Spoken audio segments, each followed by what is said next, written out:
마태복음 6장 13절 말씀 제가 읽을 때 함께 하나님 말씀을 듣겠습니다. 우리를 시험에 들게 하지 마시옵고 다만 악에서 구하시옵소서. 나라와 권세와 영광이 아버지께 영원히 있사옵나이다. 아멘. 올해는 종교개혁이 된 지 500주년이 되는 날입니다. 사실 그래서 우리 교단적으로 종교개혁 500주년을 기념하는 여러 가지 행사도 하고 있고 각 교회 또 종교개혁에 관련된 여러 가지 이제 행사들을 했으면 하는 그런 지침들이 계속 내려오고 있습니다. 근데 제가 생각할 때는 우리 교회, 특별히 제가 하는 설교 가운데 항상 그런 이제 종교개혁자들의 그런 가르침을 전제로 한 그런 설교들을 하고 있다고 저는 생각을 하고 있기 때문에 특별히 다른 행사를 갖지는 않았습니다. 특별히 지금 이제 주기도문에 대해서 계속 살펴보고 있는데 결국 하나님의 나라에 대한 부분입니다. 자, 종교개혁자들이 가장 중요하게 가르친 내용이 뭐냐 하면 바로 믿음으로 구원을 받게 된다는 것입니다.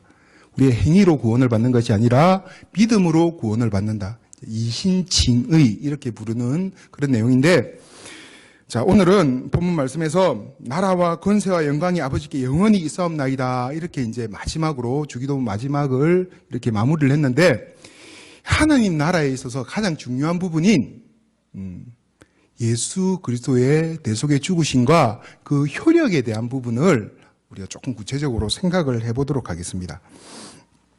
예수님의 오심으로 말미암아 하나님의 나라가 이 땅에 시작이 되었다고 제가 여러 번 말씀드렸습니다. 하나님의 나라에 있어서 가장 중요한 부분은 바로 하나님의 통치고 또 하나님이 원하는 대로 세워지는 것인데, 예수님의 대속사역과 부활을 통해 예수님이 이 땅에 왕으로 등극하게 되었고, 그로 말미암아 하나님의 통치가 이 땅 가운데 시작되었기 때문에 그런 것입니다.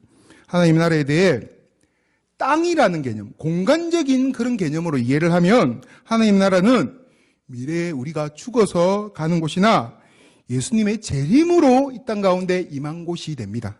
그렇지만 하나님의 나라를 하나님의 통치권이라는 개념으로 이해를 하면 지금 우리의 현실에서도 하나님의 통치를 받는 영역은 다 하나님의 나라가 될 수가 있는 것입니다.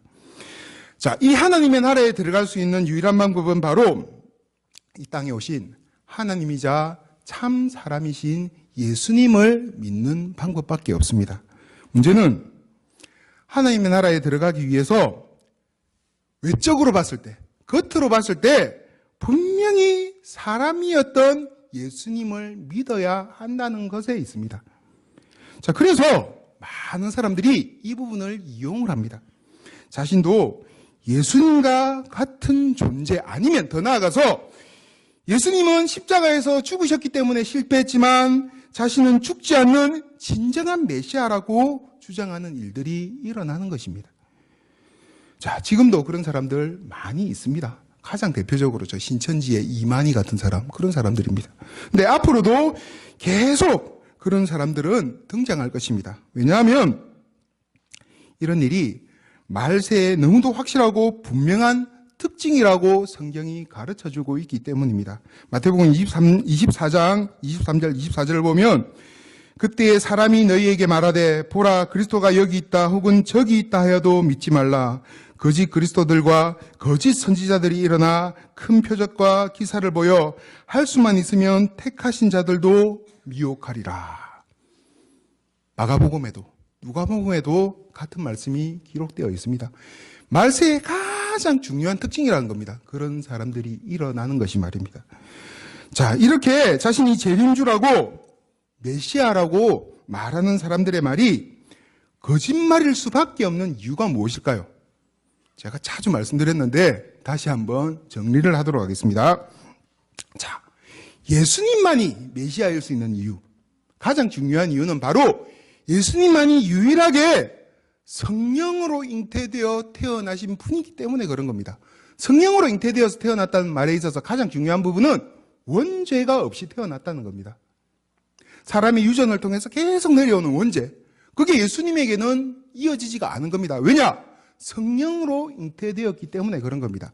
자, 그리고 예수님은 살아가면서 한 번도 율법을 위배하는 모습을 보인 적이 없습니다. 율법을 위배하는 모습을 보인 적이 없다는 말은 죄를 짓지 않았다는 겁니다. 자, 태어나면서부터도 원죄를 갖고 태어나지 않았고 살면서도 한 번도 죄를 짓지 않은 것, 한마디로 의로운 사람이라는 겁니다. 의인이라는 겁니다. 자, 그렇기 때문에 그 예수님은 모든 사람을 대표해서 십자가에서 대속의 죽으심을 당할 수 있는 자격이 있는 겁니다. 그런 예수님만이 유일하게 그런 자격이 있다는 겁니다. 자, 그런데 지금 자신이 스스로 메시아라고 부르는 사람들, 태어날 때 어떻게 태어났을까요? 성령으로 잉태되어 태어난 사람 아무도 없습니다. 또 그렇게 속이는 사람이 있다고 칩시다. 거짓말이겠지만 살면서 다들 죄를 짓고 살아갑니다. 하나님의 율법의 기준으로 딱 놓고 봤을 때 죄를 짓지 않고 살아간 사람 아무도 없습니다. 그러니까 그 사람들은 모든 사람의 죄를 대신 지고 갈 아무런 자격이 없는 사람인 겁니다. 대표성을 부여할 수 없는 사람들이라는 겁니다. 자, 분명히 기억하십시오. 그렇기 때문에 예수 그리스도를 믿음으로만 구원을 얻을 수 있다는 것을 말입니다. 자, 그리고 우리가 예수님을 믿는 것도 하나님의 은혜에 의해서만 가능한 일입니다. 어떻게 생각하면 내가 그렇게 판단하고 선택했다 이렇게 생각할 수 있을지 모르지만 사실은 하나님의 은혜로만 가능한 일이라는 겁니다. 자, 성경에서 자주 등장하는 주 예수를 믿어라.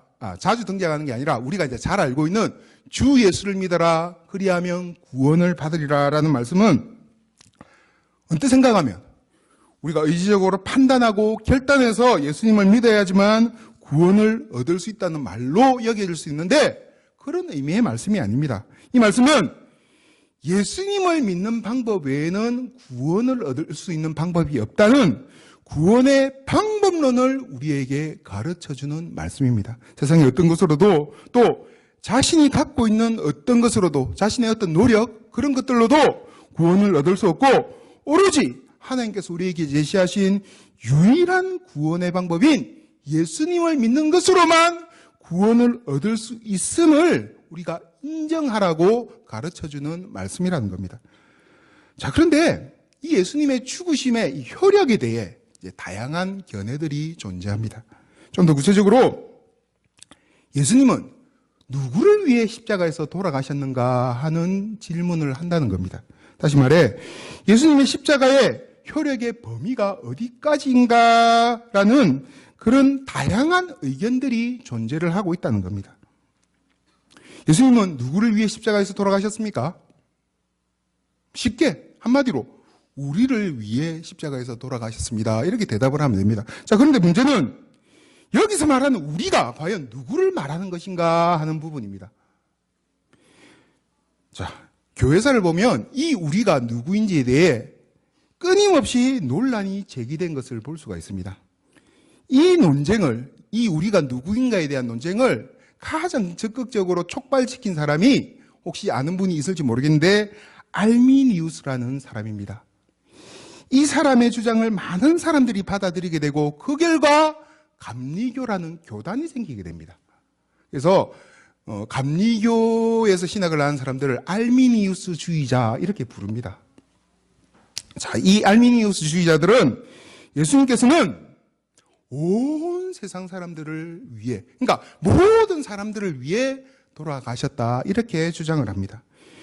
우리가 잘 아는 요한복음 3장 16장 말씀, 하나님이 세상을 이처럼 사랑하사 독생자를 주셨으니 이는 누구든지 저를 믿는 자마다 멸망치 않고 영생을 얻게 하려 하심이라라는 이 말씀을 근거로 이렇게 주장을 합니다. 이들은 이 말씀을 근거로 하나님께서 온 세상 사람들을 다 구원하려고 예수님을 보냈다. 그런데 그 사람들 중 일부가 그것을 거부했기 때문에 구원을 받지 못하고 멸망을 당하게 된 것이다. 이렇게 주장을 합니다.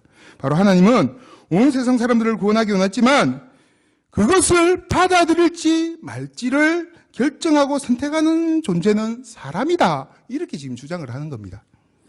자, 근데 칼빈으로부터 시작된 개혁주의자들은 이 알미니우스주의자들의 주장을 받아들이지 않습니다. 개혁주의자들은 인간의 구원은 철저하게 하나님의 예정과 선택이라는 전제 아래서 봐야 한다고 주장을 합니다. 하나님께서 구원할 사람을 예정하셔서 때가 되매 그를 구원시킴으로 사람이 구원을 받게 된 것이라고 가르친다는 겁니다. 왜냐하면 이것이 바로 성경의 가르침이기 때문에 그런 겁니다. 성경은 일관되게 바로 하나님의 예정과 선택에 대해서 가르쳐주고 있습니다. 성경이 얼마나 이 부분을 중요하게 가르치는지 한번 우리가 알아보기 위해서 에베소서 1장을 한번 보도록 하겠습니다. 에베소서 1장입니다.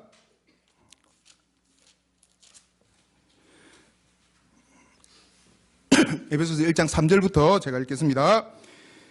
찬송하리로다. 하나님 곧 우리 주 예수 그리스도의 아버지께서 그리스도 안에서 하늘에 속한 모든 신령한 복을 우리에게 주시되 곧 창세전에 그리스도 안에서 우리를 택하사 우리로 사랑 안에서 그 앞에 거룩하고 흠이 없게 하시려고 그 기쁘신 뜻대로 우리를 예정하사 예수 그리스도로 말미암아 자기의 아들들이 되게 하셨으니 이는 그가 사랑하시는 자 안에서 우리에게 거저 주시는 바 그의 은혜의 영광을 찬송하게 하려는 것이라. 성부 하나님의 하시는 일에 대해서 이렇게 바울이 서술을 합니다. 제일 중요한 부분이 뭡니까? 예정을 했다는 겁니다. 그렇게 작정을 했다는 겁니다. 그 예정, 그 작정에 의해서 우리가 구원을 받게 되었다는 겁니다. 그게 성부 하나님의 하시는 가장 중요한 일이라고 지금 바울이 서술을 하고 있는 겁니다. 창세전에 그리스도 안에서 그렇게 복을 받은 사람들을 하나님께서 친히 택하셨다. 그것이 성부 하나님께서 하시는 가장 중요한 일이다. 그리고 그렇게 구원하기로 성부 하나님께서 택한 사람들을 예수 그리스도의 대속 사역이 적용되도록 만드셔서 구원을 한 것이다. 지금 바울이 그렇게 가르치고 있는 겁니다. 자, 그 뒷부분을 봐도 우리는 그리스도 안에서 그의 은혜의 풍성함을 따라 그의 피로 말미암아 속량 곧 죄사함을 받았느니라. 이는 그가 모든 지혜와 총명을 우리에게 넘치게 하사 그 뜻의 비밀을 우리에게 알리신 것이요 그의 기뻐하심을 따라 그리스도 안에서 때가 찬 경륜을 위하여 예정하신 것이니. 예수 그리스도를 통해 구원을 얻을 수 있다는 비밀을 구원받을 우리에게 알려주신 분이 바로 성부 하나님이라고 말씀을 하고 있습니다. 그리고 그 성부 하나님의 기뻐하심을 따라 그 성부 하나님의 기쁘신 뜻대로 예정을 통해 그 일이 이루어졌다고 분명히 말씀해주고 있습니다. 자, 그 뒷부분을 봐도 모든 일을 그의 뜻의 결정대로 일하시는 이의 계획을 따라 우리가 예정을 입어 그 안에서 기업이 되었으니 이는 우리가 그리스도 안에서 전부터 바라던 그의 영광의 찬송이 되게 하려 하심이라. 성부 하나님은 누군가의 영향을 받아 가르침을 받아 어떤 일을 결정하고 이루시는 분이 아니라 스스로가 단독으로 결정해서 그 결정대로 흔들리지 않고 일을 이루시는 분인데 우리가 구원받은 것도 그 하나님께서 자신의 선하신 계획을 따라 예정을 함으로 이루어진 일이라고 분명히 말씀해주고 있습니다. 그리고 그렇게 우리를 구원하기로 작정한 이유는 그리스도 안에서 그의 영광의 찬송이 되도록 하기 위해서라고 분명히 말씀해주고 있습니다. 우리를 통해 창조 당시 하나님께서 그토록 원하셨던 하나님의 영광이 충만히 드러나는 일을 하고 싶어서 우리를 구원하기로 작정을 하셨다는 겁니다. 자, 그 뒷부분을 봐도 성령님의 사역에 대해서도 이렇게 가르쳐주고 있습니다. 그 안에서 너희도 진리의 말씀 곧 너희의 구원의 복음을 듣고 그 안에서 또한 믿어 약속의 성령으로 인치심을 받았으니. 성령님의 사역은 인치시는 사역이라고 말하고 있는데 이 인치시는 사역이라는 것은 하나님의 그 구원이 구원하기로 작정한 사람에게 적용되도록 최종적으로 결제하는 일을 성령님이 하신다는 겁니다. 하나님께서 구원하기로 작정한 사람이 있습니다. 그럼 그 사람을 어떻게 구원시키느냐? 성령님을 그 사람에게 보내서 그 마음의 결제가 이루어지도록 해서 결국은 구원받도록 만든다는 겁니다. 이게 바로 성령님의 가장 중요한 사역이라는 겁니다. 자, 이렇게 볼 때 우리의 구원은 조금 자세히 풀어서 설명하면 성령님의 역사로 하나님을 향해 굳어있고 닫혀있던 마음이 열려 예수 그리스도를 믿어서 예수 그리스도를 구주로 고백해서 성부 하나님의 자녀가 되어 성부 하나님을 아버지라 부르며 그 앞으로 나아가는 모습, 이렇게 설명을 할 수가 있는 것입니다. 자, 개혁주의자들이 성경의 이런 말씀들을 근거로 하나님의 예정과 선택을 인정하고 받아들여야 한다고 주장하자 알미니우스주의자들이 또 반박을 합니다. 자, 어떻게 반박을 하느냐? 디모데전서 2장 4절 말씀을 통해 디모데전서 2장 4절은 하나님은 모든 사람이 구원을 받으며 진리를 아는 데 이르기를 원하시느니라. 자, 이 말씀인데, 자, 이 말씀을 근거로 바울의 교훈을 문자 그대로 해석하고 받아들여야 한다. 뭐라고 받아들이는 겁니까? 모든 사람이 구원받기 원하는 것. 그게 바로 하나님의 뜻이다. 이렇게 받아들여야 된다고 주장을 하는 겁니다. 자, 그러니까 예정론은 잘못된 것이다. 왜 특정한 몇몇 사람들을 구원하기로 작정했다는 것을 우리가 믿고 받아들여야 되느냐? 그렇게 주장을 하는 겁니다. 자, 그런데 개혁주의자들은 이 말씀, 하나님은 모든 사람이 구원을 받으며라는 말씀에서 이 모든이라는 말은 알미니우스주의자들이 주장하는 그런 의미가 아니라 차별 없이라는 의미로 받아들여야 한다고 주장을 합니다. 그것이 더 바른 해석이라고 주장을 하는 겁니다. 억지 주장 같죠? 자, 그런데 성경을 펼쳐서 문맥을 보면 이것이 참으로 바른 해석이라는 것을 알 수가 있습니다. 자, 디모데전서 2장 한번 봅시다.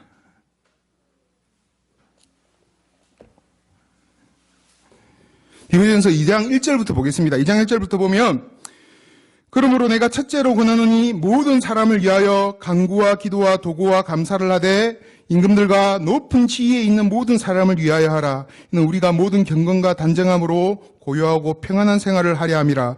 이것이 우리 구주 하나님 앞에 선하고 받으실 만한 것이니 하나님은 모든 사람이 구원을 받으며 진리를 아는 데에 이르기를 원하시느니라. 어떻게 이어진 문맥인지 이해가 됩니까? 뒷부분을 보겠습니다.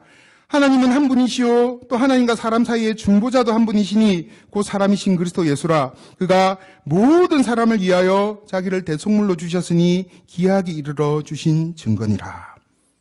자, 이렇게 문맥을 보면 모든 사람이 구원을 받으며라는 말씀은 결국 바울이 자신의 영적인 아들이라고 할 수 있고 또한 후배 목회자인 디모데에게 이렇게 교훈을 하는 겁니다. 교회에 속한 모든 사람이 다 차별 없이 구원을 받도록 그리고 진리를 아는 데 이르도록 사역하라고 지금 훈계하고 있는 내용인 겁니다. 차별을 해서는 안 된다는 겁니다. 빈부를 보고 사회적인 지위를 보고 세상적인 위치를 보고 사람을 차별해서 대해서는 안 된다는 겁니다. 하나님은 모든 사람이, 여기서 말하는 모든 사람은 구원하기로 작정한 모든 사람이 다 교회를 통해 구원에 이르기를 원하고 있다.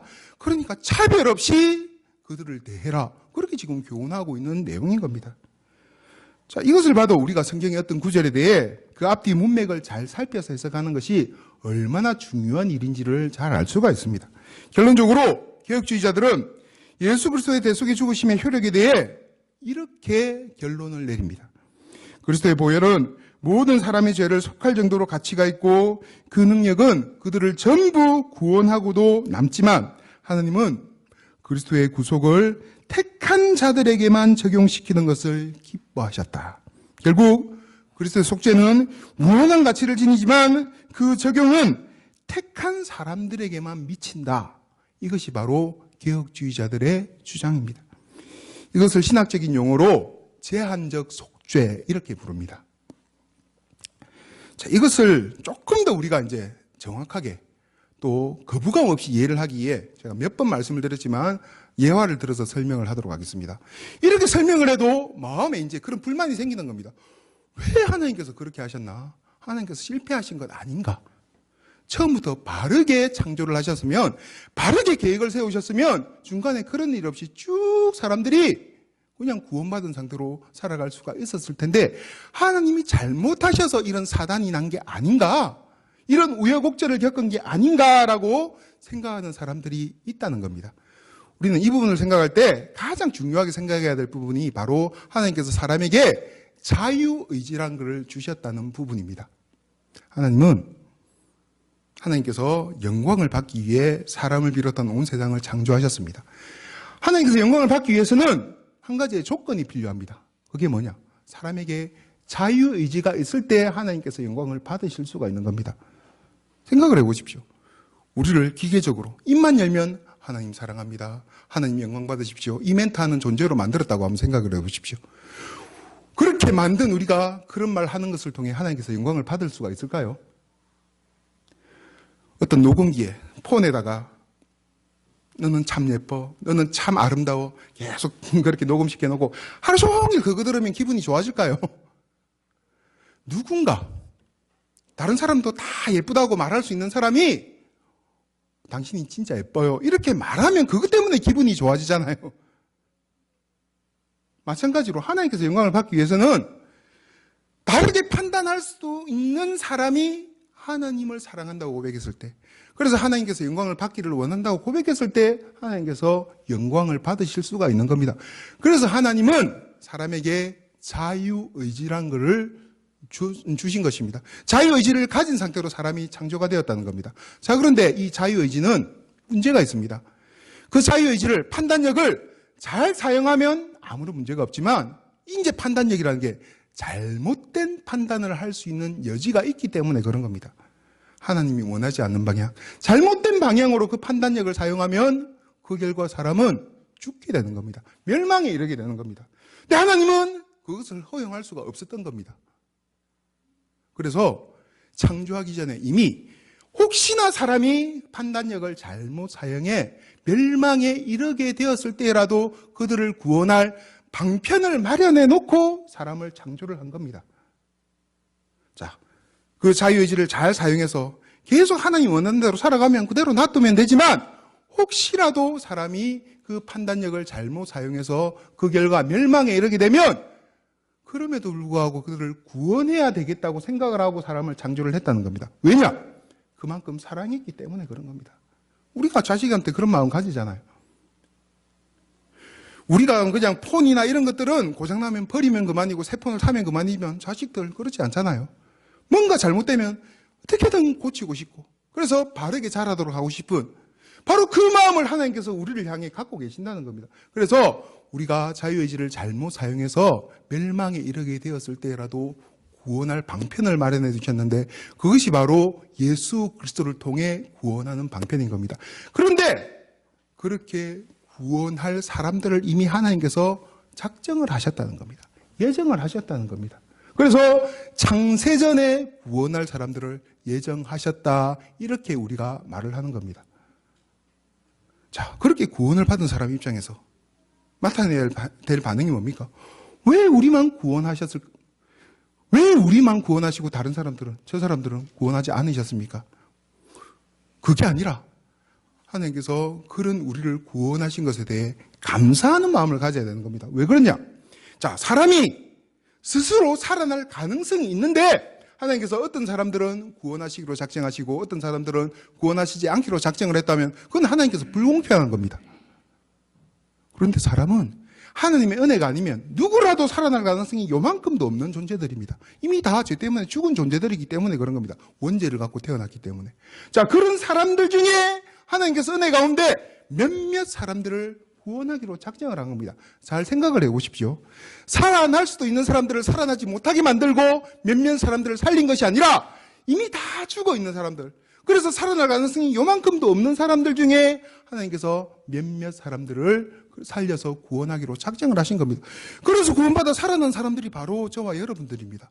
그러면 그 은혜에 대해서 우리가 어떤 마음을 가지는 게 당연합니까? 감사합니다.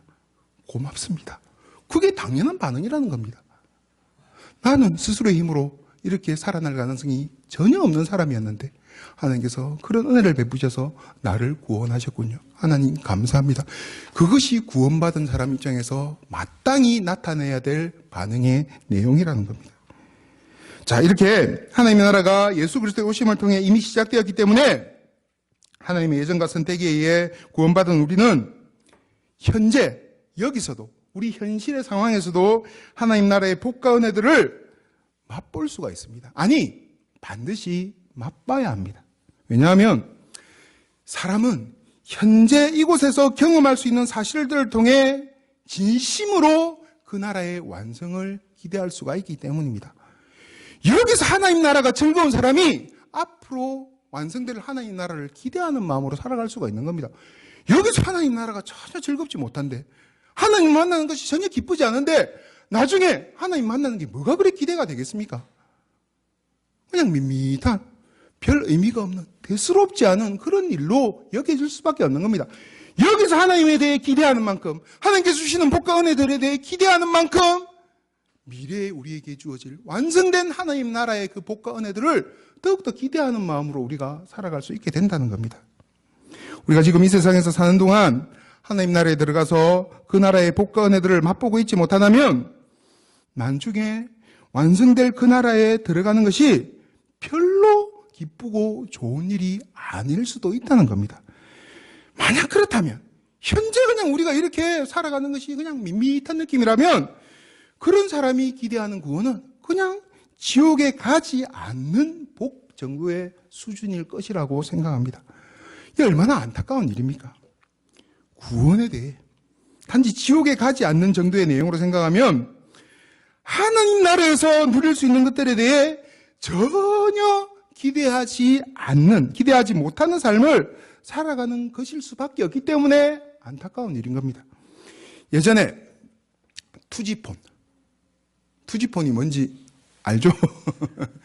딱 열고 이렇게 버튼 탁탁탁탁 눌러서 쓰는 그런 폰만을 사용하던 어떤 어르신에게 누가 이제 자식이 아니면 손주가 최신 스마트폰을 갖다 주는데 그 어르신이 아이고 고맙다 잘 사용해야지 이렇게 하는 게 아니라 아이고 전화 걸기 불편하게 이런 걸 갖다 주냐고 그렇게 말하는 모습을 한번 생각해 보십시오. 스마트폰을 잘 알고 있고 잘 사용하는 사람 입장에서는 참으로 답답하고 안타까운 마음이 들 겁니다.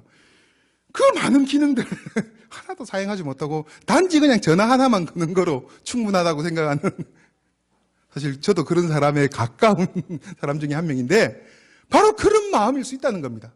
하나님 나라에서 누릴 수 있는 그 무궁무진한 복들, 은혜들 전혀 기대하지도 못하고 그런 것들을 누리지도 못하고 그렇게 살아가는 그런 안타까운 모습일 가능성이 많다는 겁니다. 하나님 나라에서 하나님께 주시기 원하는 복은 소극적인 복과 적극적인 복으로 나누어 생각할 수가 있습니다. 자, 소극적인 복은 사람이 죄 때문에 지금 처해 있는 징벌과 심판의 상태를 해결하는 것을 말합니다. 결국 자신의 죄의 문제를 해결받아 지옥에 가지 않고 천국에 가는 복, 이것이 바로 소극적인 복의 내용이라는 겁니다. 제일 중요한 부분입니다. 이것이 반드시 우리에게 주어져야 됩니다. 그 구원의 확신을 갖고 살아가는 것이 참으로 중요한 부분이라는 겁니다. 그래서 우리가 주기도문을 지난 몇 주 동안 살펴봤는데 그 순서를 봐도 하나님 나라가 임하기를 간구한 다음에 그 나라가 이루어지는 구체적인 모습에 대해 설명할 때 맨 먼저 우리의 죄를 용서해 주실 것에 대해 언급을 하고 있는 것입니다. 사람이라면 누구나 하나님의 거룩한 법정 앞에 서게 될 것입니다. 거기에 서서 자기가 행한 대로 하나라도 남김없이 자신의 행한 일을 다 고백하게 될 겁니다. 자, 그러면 공정하신 재판관인 하나님께서 그 모습에 대해 판결을 하십니다. 뭐라고 판결하시겠습니까? 우리의 모습 그대로 가면 다 죄인입니다. 우리의 모습 그대로 가면 그냥 죄 있다고 선언하며 거기에 합당한 형벌을 시행하는 겁니다. 그럴 수밖에 없습니다. 자, 그런데 그때 예수님을 믿음으로 구원받은 하나님의 백성들에게는 그들을 변호하는 특별한 변호사가 등장을 할 겁니다. 그분은 이렇게 변호합니다. 그 사람을 대신해서 내가 모든 형벌을 다 받았다. 그러니까 그 사람은 죄가 없는 사람이다. 그렇게 우리를 변호하는 겁니다. 그러면 재판장이신 하나님께서 그 변호를 듣고 그 사람은 죄가 없다. 이렇게 최종적으로 판결하시고 선언하는 겁니다. 이 사건은 모든 일을 재판하시는 그 마지막 날에 있을 내용이지만 하나님께서는 우리들에게 이 일을 지금 이곳에서 이 땅에서도 맛보며 살아가도록 만들어주시는 것입니다. 이것이 바로 적극적인 복의 내용입니다. 앞으로 누릴 그것들을 지금 현재도 맛보고 누리며 살아가는 것, 이것이 바로 적극적인 복의 내용이라는 겁니다. 이 땅에서도 죄로 말미암는 심판에서 벗어난 죄사함의 기쁨을 가지고 살아가도록 만들어주신다는 겁니다. 다시 말해 마지막 날 심판대에서 주어질 죄사함의 기쁨을 미리 가불로 땡겨서 우리가 맛보고 누리도록 하나님께서 만들어 주신다는 겁니다. 이것은 예수님께서 그의 공생의 사역 중에 자주 죄사함에 대한 언급을 하신 것을 통해서도 잘 알 수가 있습니다. 소자야 내 죄사함을 받았느니라. 여자에게 이르시되 내 죄사함을 얻었느니라. 뭐라고 말합니까? 소자야 네 죄사함을 앞으로 받게 될 거다. 여자에게 이르시되 내 죄사함을 미래에 나중에 언젠가 받게 될 거다. 그렇게 말씀하지 않았습니다. 이미 받았다. 이미 이루어졌다. 그 말은 무슨 말이냐? 이제 그것을 누리고 살아가라는 겁니다. 죄사함을 받은 사람으로 누려야 될 그 복과 은혜와 평강을 지금 살아가는 그 현실에서 누리면서 살아가라고 선언을 한 겁니다. 그것이 바로 우리가 지금 누려야 될 복의 내용이라는 겁니다. 그런데 하나님 나라에서 하나님께 주시는 복은 이것이 전부가 아닙니다. 여기서 한 걸음 더 나아가 제사함의 복을 맛본 사람은 이제 그 나라의 백성이 갖는 참다운 삶의 특징들을 가지는 변화가 일어나게 됩니다. 그래서 주기도문에서 그 용서를 받아본 사람은 다른 사람을 용서하는 자리에 이르게 될 것이라고, 아니 반드시 그런 변화가 나타나야 한다고 가르치고 있는 겁니다. 이런 변화가 너무도 중요하기 때문에 예수님께서는 1만 달란트 빚진 자의 비유를 통해 이런 변화를 분명하게 요구하시고 팔복의 말씀으로도 우리에게 분명히 요구를 하십니다. 긍휼히 여기는 자는 복이 있나니 저희가 긍휼히 여김을 받을 것이며. 그래서 우리는 이 땅에서 하나님의 복인 죄사함과 용서를 받는 것으로 끝나지 않고 우리가 만나는 사람들에게 우리가 먼저 얻은 이런 하나님의 복을 끼치는 사람들로 살아가야 하는 겁니다. 이것이 바로 지금 임한 천국의 복인 죄사함의 복을 누리고 있는 삶이라고 할 수가 있는 것입니다. 그렇기 때문에 우리가 다른 사람을 용서할 수 있는 마음을 가지는 것은 용서를 받는 사람에게도 큰 복이지만 사실은 그렇게 용서를 해주는 사람에게 더 큰 복이 될 수 있다는 것을 생각할 필요가 있습니다. 그런 변화, 내가 용서하지 못하는 사람을 용서해주는 그런 변화가 일어났다는 것만으로도 하나님 주시는 큰 복이 그 사람에게 임했다는 결정적인 증거가 될 수 있고, 그렇게 살아갈 때 하나님 나라에서 너무도 어마어마한 상급이 우리에게 예비되어 있을 것이기 때문입니다. 그런 사람은 하나님 주시는 기쁨을 누리면서 살아갈 수 있습니다. 하나님 주시는 평안을 누리면서 살아갈 수가 있는 겁니다. 예전에 용서하지 못하던 사람을 용서할 수 있는 마음을 가진 사람, 이제 그때부터 하나님께서 우리에게 주시기 원하는 그 모든 것들을 누리면서 살아갈 수가 있게 되는 겁니다. 막혀있던 통로가 열리기 때문에 하나님 주시는 복들을 다 받아 누리면서 살아가게 되는 겁니다. 어떤 상황 가운데서도 마음이 편안해지는 겁니다. 기쁨이 있는 겁니다. 안식을 누리게 되는 겁니다. 그러니까 그 사람에게 그게 큰 복이 되는 겁니다. 그리고 일용할 양식을 주시는 하나님의 손길을 경험하면서 살아가게 될 겁니다. 하나님이 항상 함께 하신다는 든든한 마음으로 살아가게 될 겁니다. 어떤 상황 가운데서 불안하지 않은 겁니다. 하나님의 선하신 계획 가운데 그 모든 일들을 이루실 것이라는 그 마음이 있는데, 자, 그 마음이 그럴까 말까, 안 그럴 수도 있는데, 이러면 불안하지만 확신이 있으면 불안하지 않은 겁니다. 하나님의 선한 계획 가운데 모든 일들이 이루어질 것이라는 확신이 있는 사람이 뭐가 불안하고 뭐가 두렵겠습니까? 그러면 그 자체가 복을 받아 누리는 모습일 수밖에 없는 겁니다. 그리고 그런 사람은 지금 맛보고 있는 것들로 인해서 앞으로 온전히 맛볼 그 나라의 완성을 가지고 이 세상에 오실 예수님의 재림을 기쁨으로 고대하는 그런 소망을 가지고 또한 살아가게 될 것입니다. 예수 그리스도의 재림이 기다려진다는 겁니다. 자, 지금 하나님의 뜻대로 살아가지 못하는 사람들, 물론 예수 그리스도로 말미암아 우리의 모든 죄가 다 용서가 되고 해결이 됐지만 찜찜할 겁니다. 야, 예수님 다시 임하면 내가 어떤 평가를 받을까? 아니, 어떻게 보면 그 자체가 별로 기다려지지 않을 수도 있습니다. 그게 별로 중요한 일로 여겨지지 않을 수도 있다는 겁니다. 그렇지만 그런 마음을 가지고 살아가는 사람은 그날이 기다려지는 겁니다. 고대하는 마음을 가지고 살아가게 된다는 겁니다. 그 자체가 얼마나 큰 복입니까? 완성될 하나님 나라를 바라보며 기대하고 소망하는 마음으로 살아가는 것, 바로 저와 여러분들이 그런 사람들로 점점 세워져 갈 수 있기를 간절히 바랍니다. 하나님께서 우리에게 주시는 그 복들, 하늘에 속한 복들, 그래서 하나님이 원하는 그런 마음을 가진 사람들로 온전히 세워지는 저와 여러분들이 될 수 있기를 간절히 바랍니다.